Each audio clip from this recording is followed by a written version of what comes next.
What's going on today, guys? Um, so in this tutorial, I'm gonna be showing you how to roughly create a logo animation. So we'll be doing this particular one today, where I just went on Google and I just looked for some logo animations, and I happened to come across this Olympic logo, and I thought I'll just kind of go show you guys how I created it, and we can just take it from there. So let us create a new composition, 1920 by 1080. I'll name it logo animation. So I'm gonna bring the original logo that this is the reference that I used. So what you want to do is I'm just gonna create one of these circles, then we'll duplicate to kind of recreate all of them. So what you want to do is, since you already have your reference, don't make sure you're not clicking on the reference. Just come to your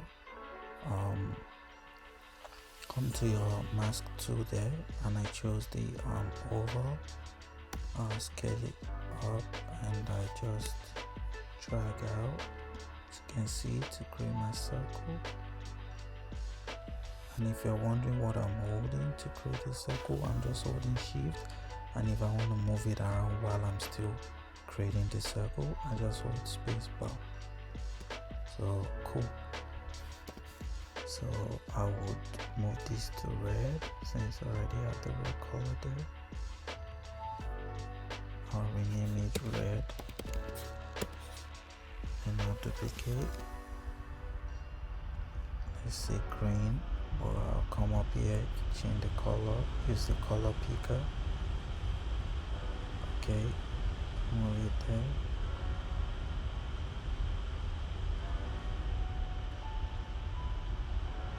Move it there. I'll rename this green.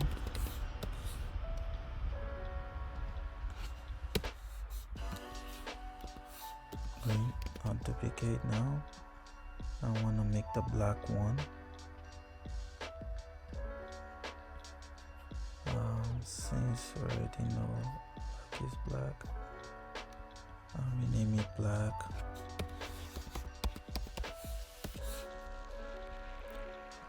And I'll duplicate for yellow. Click on that. Use the color picker. Pick that color. Okay.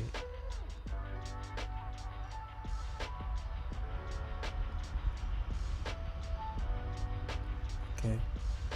Now rename that yellow. Now duplicate for the last one, blue. Change the color. Click on the color picker.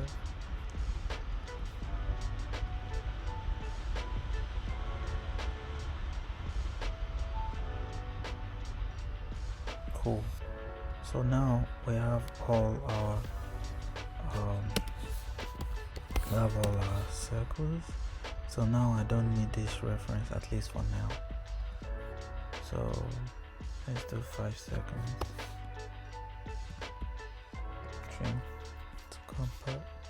So the idea that I had for this logo is to have my circles kind of come from different parts and all come together to intersect to be one here. So what I'm gonna do right now is to come to my the first second. So what you want to do as when it comes to animation, always make sure where you want your last animation to happen is where you want to keyframe first. So since now for me, I know that I want my position to be on here. I would do my keyframe on that 1 second mark first. But according to this animation that you see that I made here, if you see the way they flying, they have 3 dimensions to them. So for that reason, we have to change all these to 3D first. And how we do that is you see this icon right here underneath, you just click on it, it will change it to 3D. So what this means is you see now that each of your circles now have a y-axis. You can see it writes y on the green, it has the x-axis, and it has the z-axis. So now your layers are all in 3D. So now, since I already have all of them selected and I know that I want my ending position to be right on here, then I press P for my position and I click on the stopwatch to keyframe. Now it has recorded this frame here to be the resting point, the final point. Then I can now go back and now mess around with my position depending on wherever I want them to come from. So for me, for blue, let us change the view here. So you can always change the view of you can always change to have multiple views, just so you can also have more flexibility of like working. So for my other view, I'm gonna change it to from active to top. So top meaning now I'm seeing the top of all these right here. Let me make this smaller so I can see. So let's say we pick on the red. Remember, we're now on the first frame. Let us drag the red to the back, far back, so we can animate him. Then we'll bring it up right here like that. Cool. Oh, one more thing, I'm so sorry. Before I start animating, I realized that my anchor points, they are not in the middle, the center of my circles. Make sure you do that because you might run into some problems eventually. So what you want to do is hold on command and double click on this icon here. You see it snaps to the middle. So I'll do that for all of them. For those of you using Windows, it's gonna be Control.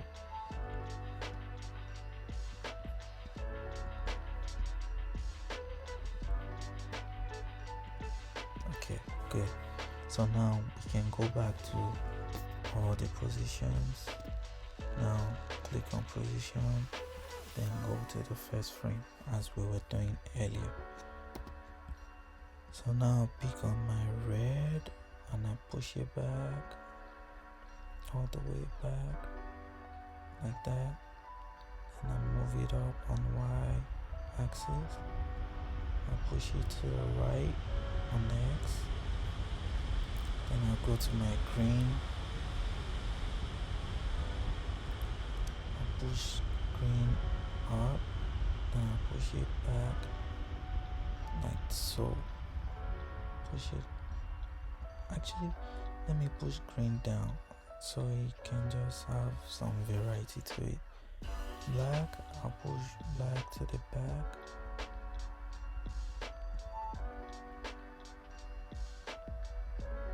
To the back. Oh, actually, let's push back forward. Nice. And yellow. I'll push yellow forward too. Now push it in a totally different direction. Like that. Cool.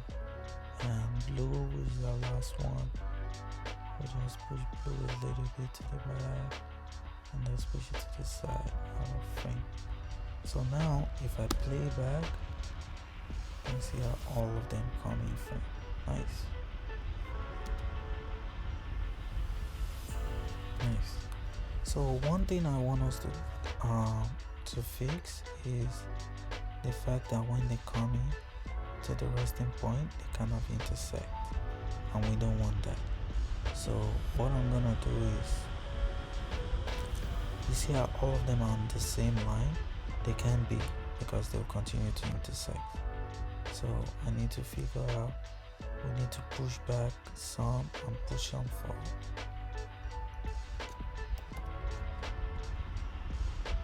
Okay, So see now that if you push forward red, let's just push red back just a tiny little bit, so it's not sitting right there. Okay, who else is there? I'm just trying to look at the ones that are intersecting. Okay, so yellow and black are sort of intersecting. Okay, let's go to yellow. Let us push yellow forward a little bit. Okay.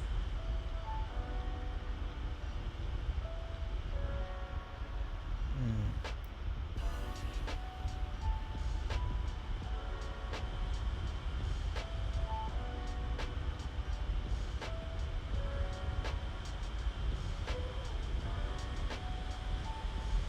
Okay, let us push black backwards a little bit, so black and yellow don't intersect. Let's see what it looks like now. Okay, so now black and green are intersecting, so let us push green back a little bit.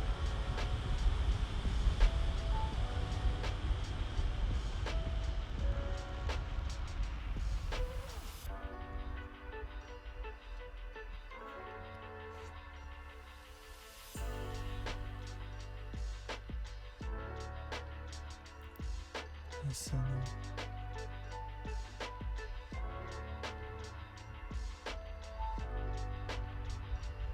Okay, seems like everybody is on the right track now. Nice. So now we already have all of them sitting right there, and there's no intersection, which is what we want. So one other thing that let me put this back on one view. So one other thing that I want you guys to understand is when it comes to animation, you don't want to leave your keyframing just like regular like this. So there's something called easy which is your keyframe interpretation. So it's pretty much to show how realistic your animation is. So if you see how this animation just looks so boring compared to, look at how this one's hand. You see how they're like so much sorted. I want to get that effect. So to get that, let us select all our keyframes, right click on it. You see where it says keyframe assistance? You see this called easy ease? You click on that, you will see all your diamond shape keyframe will now change to this kind of like hourglass, pouring up and down kind of icon to it. But it doesn't end there. You see where this graph right here is called a graph editor. This is where you can now adjust your keyframes even more. So if I drag on all that, I can drag both in or out, however it is that I want. But for this tutorial, we'll drag it in, and we can select the other angle, and we can do the same thing. So now if I play back, you see that now there's like more character to it. You see how they're like so subtle. Cool. So moving on, I think this is too short. Let us move it to 2 seconds. Let us play back. Nice. So to make this animation more interesting, I would like us to add some sort of rotation before they get to their final destination, which is here. So what you want to do now is they are all selected. Press R, which is for your rotation, and click on all their properties on each of the axes. Remember, you always want to make sure with your animation always start from the last keyframe. so that you know that that is where you want to end your animation. So now with all this selected as being where they will be settling down, we already keyframe that. Now if we now go back to our first frame, now we can now play with each of the axes for each of the colors. I'm just messing around, just rotating them like that.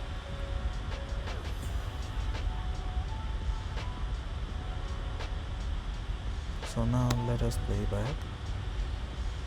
As you can see, that looks a lot cooler and interesting.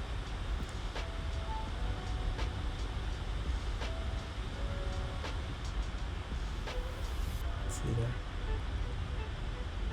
Cool. But the only issue I have is I'm not really liking how the yellow comes to intersect with the green, with the black. So let's do something about yellow. So let us change the animation like that. It's so intersecting.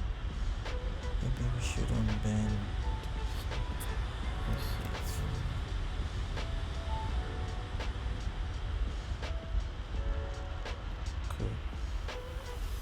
It's a lot better now, and I'm just gonna end my animation there.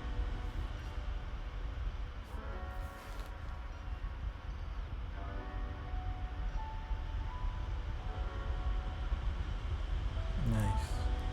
So guys, also don't forget, we want to make sure we give all our animation easy ease and now.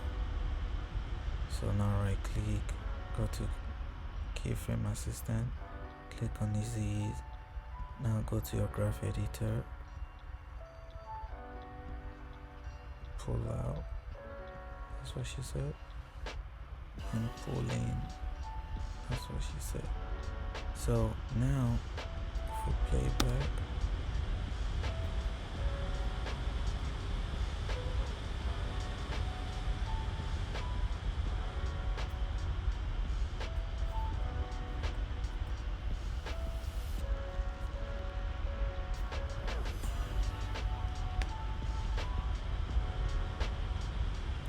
does that not just look a lot better? Can see all that? So that's pretty much how to animate a logo like this. So like I always said, that for a logo animation, there's really no one way to it. It just depends on your creativity. And one last thing is always make sure you add motion blur to your animation. So you see this icon right here, I'm just gonna add it to each of them. You see the difference now. So what motion blur does is, you see how I'm moving this mouse like this? If it doesn't have motion blur, it's just gonna, okay, so you see, so motion blur is all that motion, you can see all that blurriness on the edges of your circle. So say someone was running, you can see them clearly, so and that's like the real life thing. So you want to always make sure you get the same effect with your animation as well. I'm not gonna waste too much of you guys' time. So that's pretty much how you animate a logo. For this kind of logo, there's so many ways you can animate a logo, but practice, go on YouTube, on Google, download this very logo and try to put some practice in, and look forward to what you guys can create. And don't forget, you can always ask me any questions, and look forward to hearing from you guys. Alright guys, still creative, and ciao ciao.